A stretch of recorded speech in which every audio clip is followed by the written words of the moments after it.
Всем привет! Вы на канале Мир это просто. Меня зовут Алексей Борода, как всегда. У нас сегодня на обзоре оружие победы, можно так сказать, оружие войны Великой Отечественной. Это СВТ, самозарядная винтовка Токарева. Ребят, причем это тот самый Токарев, который изобрел наш любимейший пистолет под названием ТТ. Мы находимся, кстати говоря, в Ловчем, что в городе Тольятти. Вот это оружие вы всегда можете прийти арендовать, как и уйму всего другого. В видео сегодня также появится у нас Мосинка, такое же оружие победы. Ну, я думаю, что будет интересно. Начнем.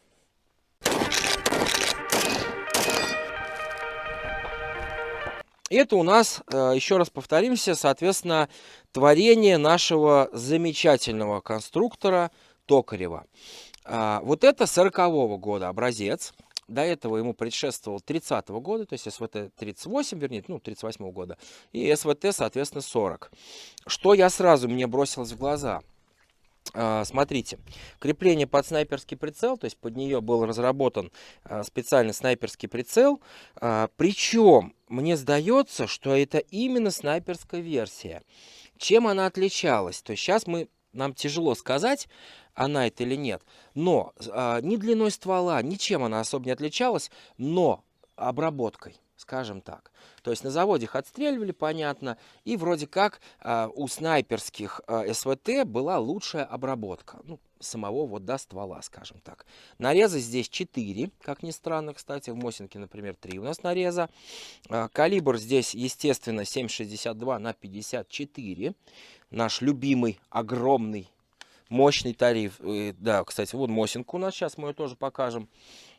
Саня показывает за кадром, не забудь. Да, Мосинка вон у нас припасена. Давайте мы ее положим тогда, чтобы вы видели рядышком. Ой, мною обожаемое оружие. Да не только мною, а всем миром. Че уж там. Вот она, вы посмотрите. В принципе. Шутка ли, да? Ребят, ну тут, как говорит мой друг, у нас он был в подкасте, ну, скажем так, ему нельзя там светиться по определенным причинам. Ну, это школа советская. То есть оружие не может отличаться, кардинальным образом друг от друга, просто потому что это одна наша великая советская оружейная школа. Она ведь, кстати, не только у нас в оружии, именно в стрелком, еще в артиллерии, в танкостроении, ну и так далее, так далее, так далее. Так вот, вернемся к нашему СВТ. Расшифровывается, значит, это самозарядная винтовка Токарева. Соответственно, у нас имеется здесь магазин. Сейчас, секунду. Вот он. Он у нас на 10 патронов. Чего интересно? Давайте немножко истории. Я так понимаю, советское руководство во главе с Иосифом Виссарионовичем прекрасно понимало, что грядут нелегкие времена. И, соответственно, дано было задание товарищу, значит, да всем товарищам, значит, Советского Союза, кто занимался строением оружия. Выбирали между Симоновским, ну, как мы знаем, да, СКС в итоге получился там уже задолго, после войны, через несколько лет. До этого у нашей Красной Армии, кстати, стоял на вооружении карабин Симонова тоже, опять же. Но тут Токарев его опередил, выиграв у него, в принципе, там, как говорят, практически во всех номинациях. И было принято решение, что, значит, советские солдаты коммунистические будут воевать вот с этим аппаратом, а не с Симоновским карабином. С 1938 года, значит, начали их выпускать, доработали, и в 1940 году, соответственно, получилось уже, вот она и называется, СВТ-40. Выпущено всего 1,5 миллиона. То есть в 1941 году выпустили 1 миллион, и уже в 1942 году выпустили еще 500 000. Почему? Потому что во время боевых действий, да, когда завязалась эта страшная кровавая война, выяснилось следующее, что вот эта винтовочка, она, конечно, прекрасная, все там, мы не будем тут как бы... Кстати, наш снайпер женщина, я забыл, как ее, Павличенко, да, вот с ней наколотила кучу фрицев. Да, это вот она с ней как раз-таки прошла, можно сказать, всю войну Великую Отечественную. Но, ребят, в ходе войны выяснилось чего? Очень просто. Это крайне сложное техническое творение. 140 деталей. Это уму непостижимо, если честно. То есть, если мы берем нашу любимую Мосинку, то тут деталей, наверное, в 5 раз, мне кажется, меньше. Если не в 6. Да, я в автомате Калашникова в нашем всеми любимом, в АКМ тоже. То есть, что такое? Любое оружие, особенно массовое, оно должно быть максимально простым. Максимально простым. Почему? Регулярная армия, понятно, она обученная, да, то есть пристреленная, обученная к обслуживанию, к мелкому какому-то ремонту, плюс запас, естественно, ну, понятно, в войсках имеется, да, их. Но в случае мобилизации вызывают, ну, скажем так, всех, да, там, трактористов, там, машинистов, ну, любые профессии, хоть хлебопекаря, то есть кого угодно. И разобраться человеку, который, ну, скажем, гуманитарий или который занимается каким-то ремеслом, вот с этим очень тяжело. Ну, вы просто представьте 140 деталей. Здесь написано, что здесь практически 18 пружин. Это, если честно, я не очень понимаю, где здесь все эти пружины, но, видимо, где-то вот они вот тут вот замаскированы. При том, да, что Мосинка уже была у нас, понятно, там с 900, я уж не помню, видео там приложу ссылочку. И она совершенно простая, то есть тут просто ломаться нечему. Ну вот просто вот затвор и все, и все, и все. Причем затвор там, да, всего из 7 частей состоит, что просто гениально. Ну просто гениально. Вот. И наряду с этим, да, появляется тоже вот это замечательное оружие войны, но в котором 140 деталей. И, естественно, рядовой красноармеец просто не в силах был, ввиду там отсутствия образования, опыта стрельбы там и так далее, все это дело там в окопах починить и так далее. И, соответственно, поэтому в 1942 году сократили практически производство. Хочу сразу, мужики, у кого есть какая-то информация, прям, ну, точная, да, там, проверенная, напишите, пожалуйста, в комментариях все-таки. Потому что я вот читал разные источники. Кто-то пишет, что это прекрасное оружие. Кто-то пишет, что это вообще не оружие. Посмотрел испытания, кстати. Мы забыли упомянуть, что еще автоматическая была винтовка. Еще выпускался карабин, соответственно, разница была в длине ствола, понятно. То есть был автоматический карабин, обычный карабин, вот, соответственно, такая полуавтоматическая винтовка и автоматическая винтовка. При том, что людям запрещалось с нее стрелять очередями, ну, только короткими, да, там по 3-5 раз, иначе там ствол приходил в совершенно негодность, скажем так. И страшные какие-то вещи я читал, что, значит, автоматическая винтовка давала на 100 метров рассеивание в метр из 20 выстрелов.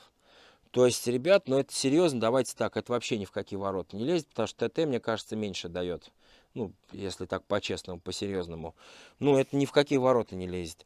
Но при этом мы с вами, да, знаем статистику, что Павлюченко с нее наколотила 300 фашистов. Вот, ну вот кому верить? Ну, опять же, Павлюченко мы точно знаем, а тут кто-то писал это, вроде как это, я в книжку же сейчас я читаю, эту профессиональную, там, наставление стрелка, да, и, то есть там все сведения вот прям типа проверенные, все внесены, баллистика и так далее. И вот там написано, да, что, ну это кошмар. И наряду с этим, да, у нас был ППШ, пистолет-пулемет Шпагина, казалось бы, с маленькой пулькой, да, пистолетной. Там ТТшный, да, Сань, по-моему, патрон был, я вот что-то не помню, да. И он давал лучшие результаты. Ну, короче, ребят, варианты. То есть, ну, непонятно. Сейчас постреляем, посмотрим ощущения. Ну, я сразу могу от себя уже сказать, я человек, что уж там, опытный стал. Вес достаточно хороший, да. Ну, заявляют, что, давай, условно 4 килограмма, условно. Мосинка, вот по ощущениям, Сань, знаешь, может быть, вот, да нет, может, чуть-чуть она тяжелее. Да, да, да. Мосинка чуть-чуть тяжелее. Соответственно, отдачи, ну, практически, ну, какая тут, ладно, отдача, ну, что людей смешить. Скажем формулу. То есть, комфортная стрельба – это 1 к 200. То есть, в 200 раз оружие должно быть тяжелее, чем боеприпас. Здесь, Саша, у нас 11 грамм, наверное, да, патрон, пуля весит? 9,6. Ну, 10 грамм округляем. То есть, пуля весит 10 грамм, оружие весит 4 килограмма. В 400 раз. То есть очень комфортная стрельба. Соответственно, на Мосинке плюс-минус то же самое. На автомате Калашникова плюс-минус то же самое, а то и даже там 1 к 450 даже бывает. Ну, смотря, да, модификация какая, АКМ, понятно. Тяжелее, легче там так далее. То есть стрельба крайне комфортная. Патрон, опять же, я не вижу смысла. Это у нас сегодня такое простое видео, да, без всяких шуток-прибауток. Я не вижу смысла пробивную способность проверять, потому что это обычный патрон наш, 7,62 на 54. Это очень мощный, просто катастрофически мощный патрон. Вот что тут еще скажешь. Попробуем, поделимся моим субъективным впечатлением. Потом Саша постреляет, поделится, расскажет еще. Кстати, вот про прорези, да, они здесь тоже неспроста. То есть, да, они радиаторные, понятно, охлаждение, но и вес решили таким образом снизить. И, кстати говоря, изначально здесь на 38-й версии потолще было дерево, за счет этого вес был. То есть, вроде как они сократили там практически на 600 грамм, что ли, ее. Чего, ребят, вроде так все сказали, Саша там добавит все остальное. Давайте попробуем постреляем. Погнали.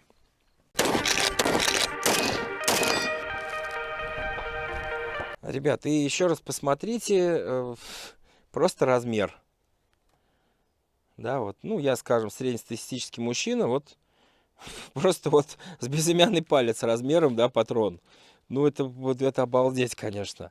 Да, я к чему? Давайте попробуем, как в магазин. О, слушайте. Обалдеть вообще. Саш, ну, как ты с Санями за кадром говорил, что очень круто забивается магазин, очень легко. Блин, вообще шик. Вот просто шикарно. Давай попробуем по этому, по модному. Блин, ну чуть-чуть это понятно у меня. Тороплюсь вроде. У каждого, да, не забывайте, своя скорость индивидуальная всего этого дела. 10 патронов забили. О, вот я всегда говорю, что раньше оружие делать умели, Сань. Ну ты знаешь, это я всеми говорю. Ребят, никакого увеличителя шахты не надо. Просто с первого раза. Все, куда надо, все мягенько, очень круто. Пробуем. Досыл отличный. Кстати, в пособии по стрелковому делу указано, что при стрельбе лежа мы стреляем вот так, опираясь, ну вот, сюда на цевье. При стрельбе стоя или сидя рекомендованная стрельба вот так, как я люблю. То есть развесовка оружия прекрасная. Пробуем.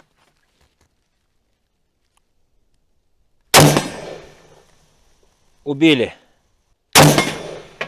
Убили. Убили.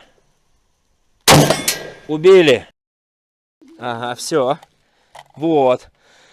Так, подводя итог. Ну, во-первых, ни одной осечки. Понятно, тут расстояние метров 70, наверное, да? 60. Ну, да, понятно, что. Ну, и скажем, я хорошо стреляю. Не будем уже, ладно, врать. Мы не говорим круто. Я нормально стреляю. Просто потому, что у меня настрел уже приличный. Все в цель, сами видели, гонги разные, там 30 сантиметров, наверное, да, Саня? В среднем 30 головка у каждой. 27. 27, ну вот. То есть все в цель, ни одного промаха, даже в лежачий попал. То есть там такая как бы перспективка, получается, скользь прошло. Ну, звук, наверное, сами слышали. Очень, Сань, комфортно. Отдачи практически нет никакой. Единственное, у нас не сработало, да, первый раз автоматика. Это, скорее всего, я его прижал, наверное, не сильно, может быть. Блин, ребят, ну вот что, я даже не знаю, что добавить. Ну, шикарно стреляет. Сейчас давайте Мосинку чуть попробуем. Потом Саша у нас поговорит. Погнали. Мосинка, мое любимое заряжание сейчас будет. Плюс какой, да, еще магазин отъемный.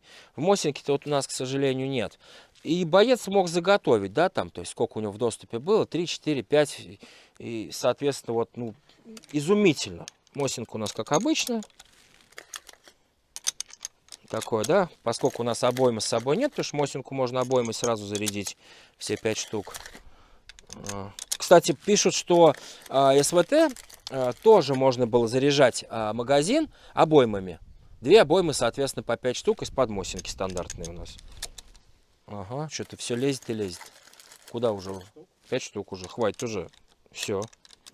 Так, все, ну что, давайте с моей любимой Мосинки постреляем. Да, поехали.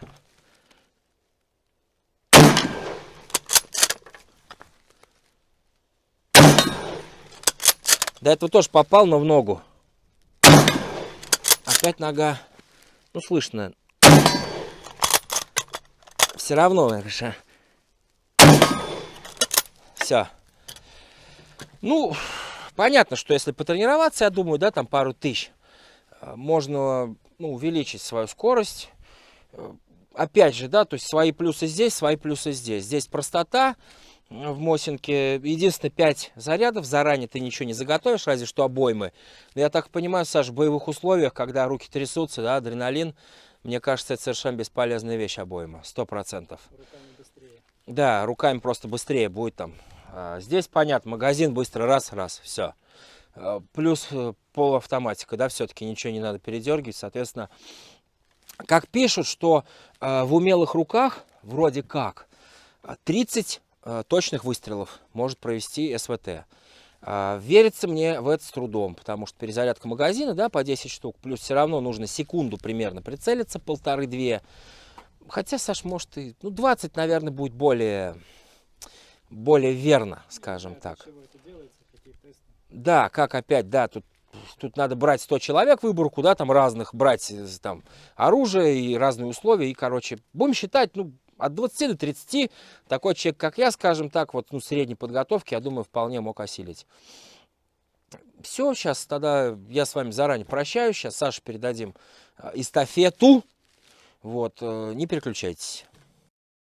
Всем привет! Появился я в кадре. Кто не знает, зовут меня Саня Тихонов, инструктор здесь местный.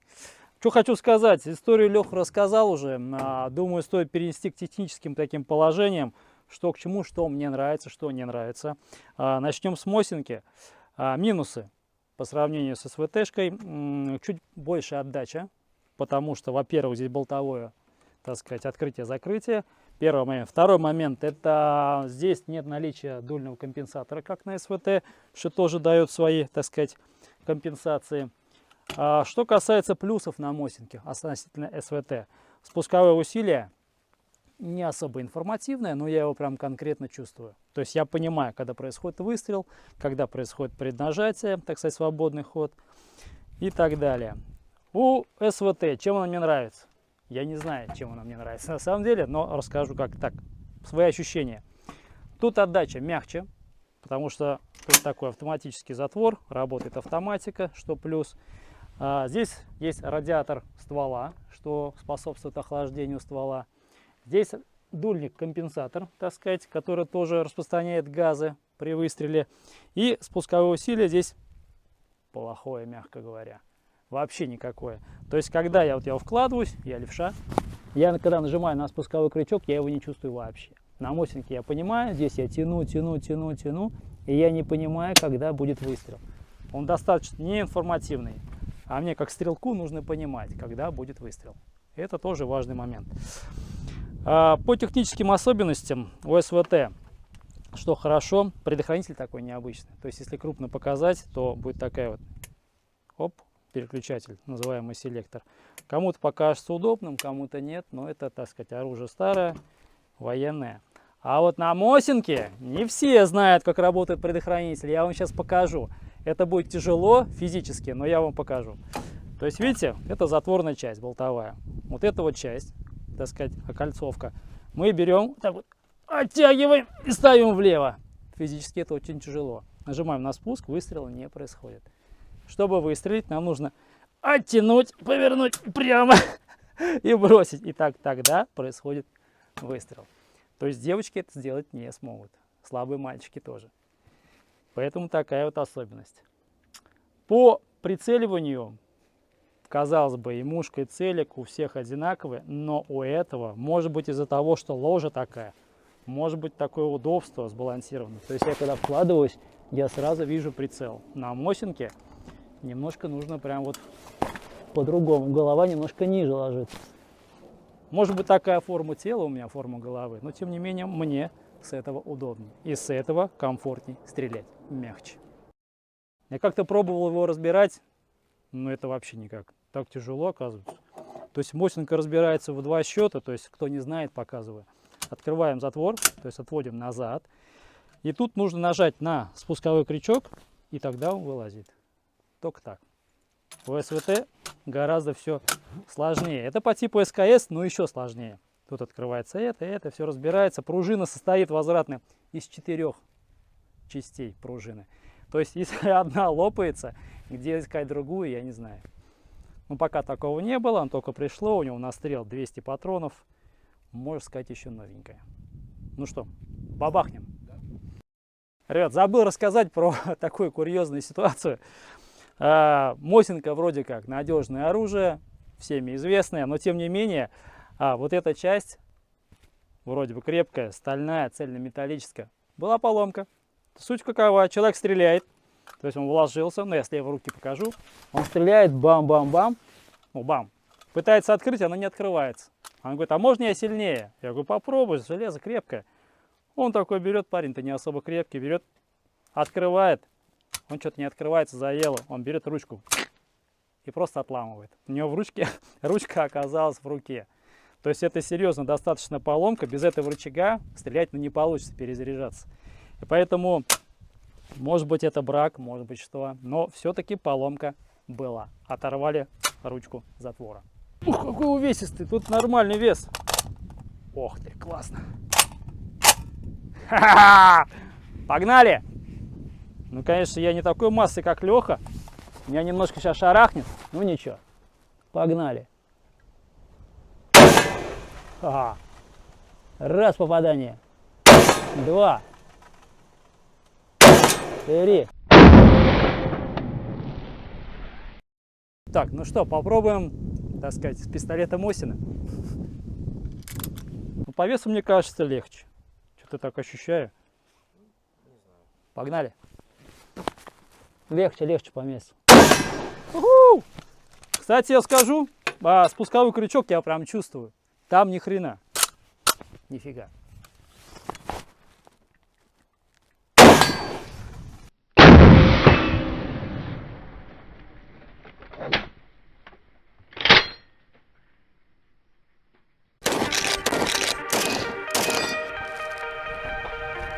Субъективно мое личное мнение. Ну, по мне оба хороши, но удобство, конечно, за СВТ, потому что перезаряжаться не надо, охлаждение немного получше и отдача, по мне, мягче. Это плюсы. Минусы у СВТ спусковой крючок мне совершенно непонятен, не информативный, но стрелять с него кайфовее. Это СВТ. По Мосинке я кайфую от того, что вот это вот, так сказать, рукоблудие, мне оно нравится. И большой плюс, спусковой крючок, там вообще понятно, я чуть надавливаю, я чувствую, когда будет выстрел, кайфовей. Но есть, так сказать, моменты, когда отдача, о, предохранитель включился, отдача немножко пожестче, то есть чувствительно пожестче, ну, за счет того, что болтовой, плюс компенсатора нет. Вот такой обзор Меньки. Всем пока, спасибо, что посмотрели, приезжайте в Ловче Плюс, тренируйтесь, занимайтесь.